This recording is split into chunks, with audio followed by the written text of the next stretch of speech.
श्री गणेशाय नमः। आध्यात्मिक से संबंधित वीडियो देखने के लिए हमारे YouTube चैनल को सब्सक्राइब करें। श्रीमद् देवी भागवत महापुराण तृतीय स्कंद अथ चतुर्थो अध्याय।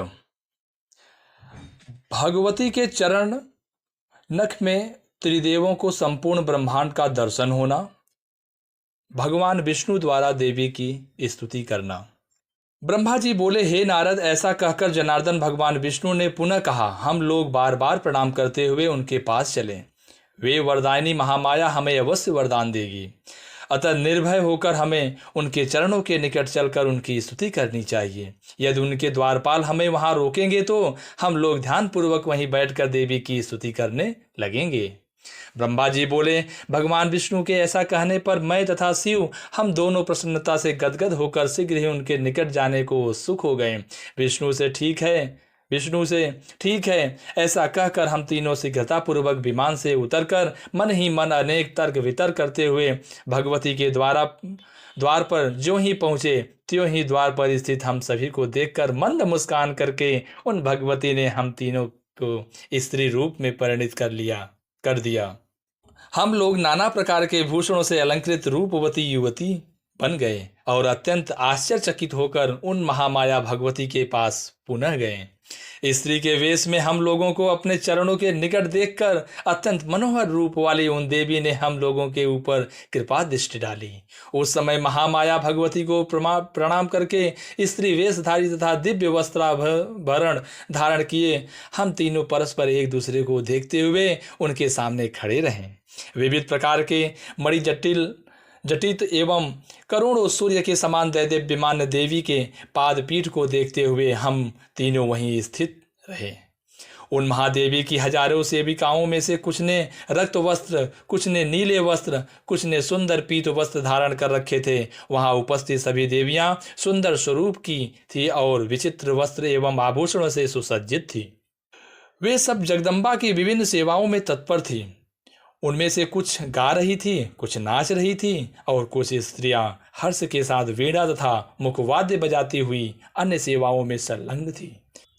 हे नारद जी, वहां मैंने भगवती के चरण कमल के नख रूपी दर्पण में जो अद्भुत दृश्य देखा उसे बताता हूँ, आप सुने। वहां मुझे समस्त स्थावर जंगमात्मक ब्रह्मांड में मैं, ब्रह्मा, विष्णु, शिव, वायु, अग्नि, यम, सूर्य, वरुण, चंद्रमा, विश्वकर्मा, कुबेर, इंद्र, पर्वत, समुद्र, नदियां, गंधर्व, अप्सराएं, विश्वावसु, चित्रकेतु, श्वेत, चित्रांगद, नारद, तुम्बरु, हाहाहू, दोनों अश्विनी कुमार, अष्टवसु, साध्य, सिद्धगण, पितर, शेष आदि नाग सभी किन्नर, उरग और राक्षस गण दिखाई दे रहे थे। बैकुंठ, ब्रह्मलोक तथा पर्वत श्रेष्ठ कैलाश, इन सबको हमने उनके पद नख में विराजमान देखा। उसी में मेरा जन्म स्थान कमल भी था और मैं चतुरानन उस कमल कोष में बैठा हुआ था।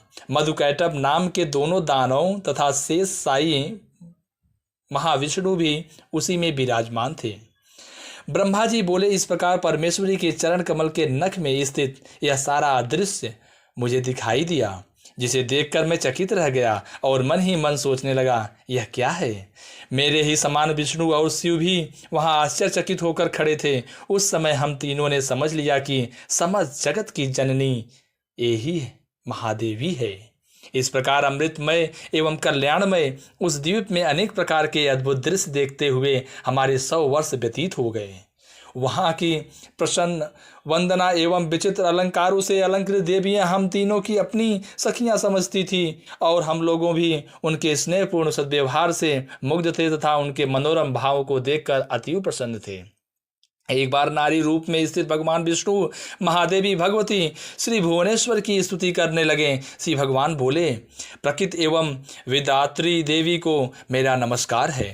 कल्याणी काम प्रदा वृद्धि तथा सिद्धि देवी को बार बार नमस्कार है। सच्चिदानंद स्वरूपिणी तथा संसार की योनि स्वरूपा देवी को नमस्कार है। आप पंचकृत्य विधात्री तथा श्री भुवनेश्वरी देवी को बार बार नमस्कार है। समस्त संसार की एकमात्र अधिष्ठात्री तथा कूट स्थला स्वरूपा देवी को बार बार नमस्कार है। अर्धमात्रा की अर्थभूता एवं हल्लेखा देवी को बार बार नमस्कार है। हे जननी, आज मैंने जान लिया है कि यह समस्त विश्व आप में समाहित है तथा संपूर्ण ब्रह्मांड की सृष्टि एवं संहार भी आप ही करती हैं। इस ब्रह्मांड के निर्माण में आपकी विस्तृत प्रभाव वाली शक्ति ही मुख्य हेतु है। अतः मुझे यह ज्ञात हो गया है कि आप ही संपूर्ण लोक में व्याप्त हैं।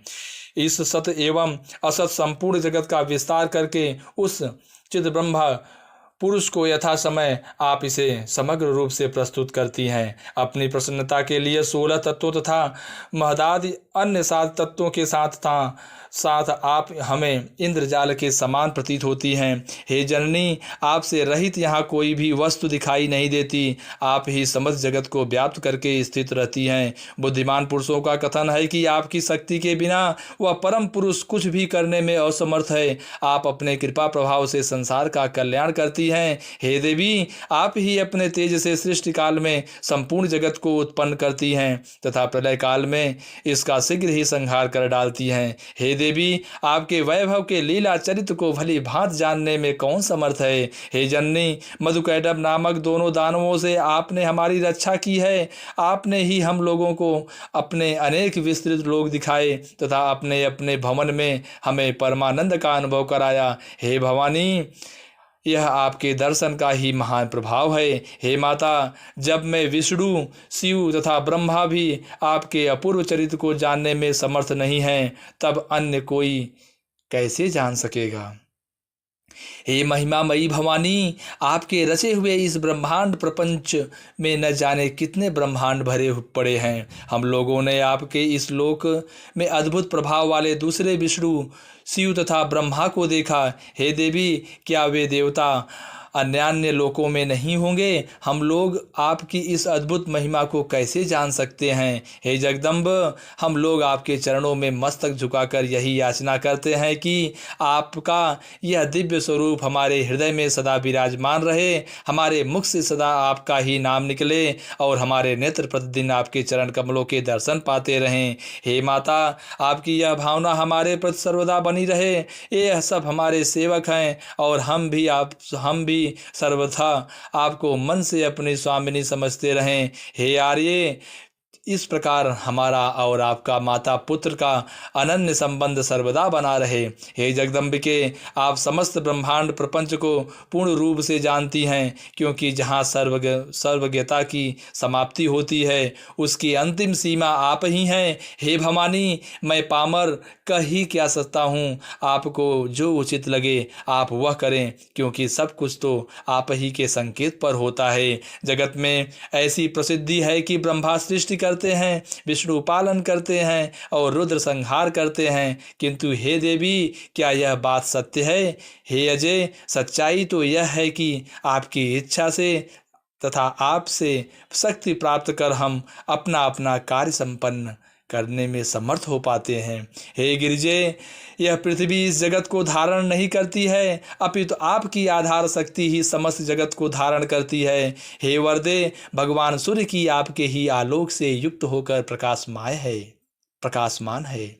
इस प्रकार आप विरजा रूप से इस संपूर्ण जगत के रूप में सुशोभित हो रही हैं। ब्रह्मा, मैं यानी विष्णु तथा शंकर, हम सब आपके ही प्रभाव से उत्पन्न होते हैं। जब हम नित्य नहीं तो फिर इंद्र आदि प्रमुख देवता कैसे नित्य हो सकते हैं। समस्त चराचर जगत की रचना जननी तथा सनातन प्रकृति रूपा आप ही नित्य हैं। हे भवानी, आपकी सन्निधि में आने पर आज मुझे ज्ञात हो गया है कि आप मुझ पुराण पुरुष पर सर्वथा दया भाव बनाए रखती हैं, अन्यथा मैं अपने को सर्वव्यापी, आदि रहित, निष्काम ईश्वर तथा विश्वात्मा मान बैठता और अहंकार युक्त होकर सदा के लिए तमोगुणी प्रकृति वाला हो जाता। आप निश्चय ही सदा से बुद्धिमान पुरुषों की विद्या तथा शक्तिशाली पुरुषों की शक्ति हैं। आप इस मनुष्य लोक में कीर्ति, कांति, कमला, निर्मला तथा तुष्ट स्वरूपा तथा प्राणियों को मोक्ष प्रदान करने वाली विरक्त स्वरूपा हैं। आप वेदों की प्रथम कला गायत्री हैं। आप ही स्वाहा सुधा सगुणा तथा अर्धमात्रा भगवती हैं। आपने ही देवताओं और पूर्वजों के संरक्षण के लिए आगम तथा निगम की रचना की है। जिस प्रकार पूर्ण महासमुद्र की विस्तृत तरंगे उस समुद्र का ही अंश होती हैं, उसी प्रकार आदि अंत से हीन निष्कलंक ब्रह्मा के जीव रूपी अंशों को मोक्ष प्राप्त कराने के उद्देश्य से ही आपने संपूर्ण जगत प्रपंच का निर्माण किया है।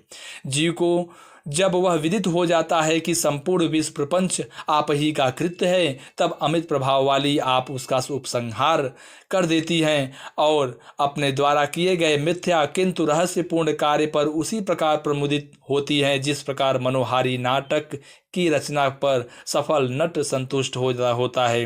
हे अंबिके, आप इस मोह मैं भव सागर से मेरी रक्षा कर सकती हैं। राग द्वेष आदि द्वंद्वों के कारण अत्यंत कष्टदायक तथा दुखप्रद मिथ्या अंत काल में मेरी रक्षा कीजिएगा। मैं आपके शरणागत हूँ। हे देवी, आपको नमस्कार है। हे महाविद्ये, मैं आपके चरणों में नमन करता हूँ। हे सर्वार्थदात्री शिवे, आप ज्ञान रूपी प्रकाश से मेरे हृदय को आलोक प्रदान कीजिए। जय माता दी।